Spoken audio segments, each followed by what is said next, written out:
Mr. President, welcome to the Reagan Library. We're thrilled that you're here.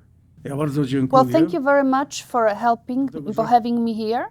And I thank you very much, and I'm really grateful that I was able to meet President Reagan because he was very influential for my career. Most people don't know that, but that's what it was. Because he was very fit, exceptionally fit, to fight communism in Poland. Up until today, I'm still wondering, up until this day, whether or not he was such a great politician or it all happened by just divine will. So we owe him a lot. We owe him our freedoms and liberties. But of course, not too many people remember the beginning, because you always remember the finish. What do people today need to know about Ronald Reagan? Well, we should know that in order to have democracy in the world and justice, that Reagan started it by dismantling the former Eastern Bloc. There was a very long and very tedious operation, and he did it very well, because all the communists they were studying abroad, because they wanted a competition and they were pretending that they were democratic, that they were for freedoms.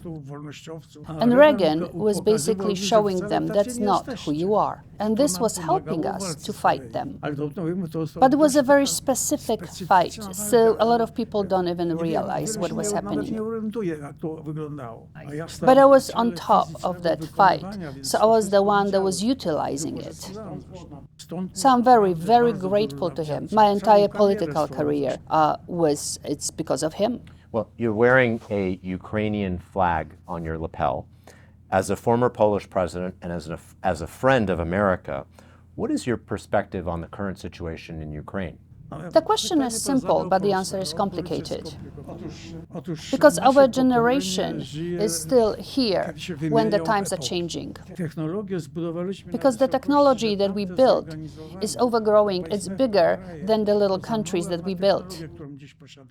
It's difficult for you to see it here because the United States is such a large country. But you can see it in Europe, when you can see those little countries, when you can see the borders. And that was stopping the development in the world. So if we want to survive on this planet as a humanity, we have to organize ourselves as a planet and as a continent. Because no country on its own can deal with pandemic or ecology. So we have to reorganize the world in a few different subjects. But in order to organize anything, we have to have a leader. And I believe it is the role of the United States to prepare all those global subjects. So when it comes to continents in Europe, it should be France, Germany, and Italy that lead. If we don't do it, we won't be on that planet for too much longer. So despite the fact that I'm an old man, I still travel the world and I still tell people, you have to do the work because this is a beautiful world.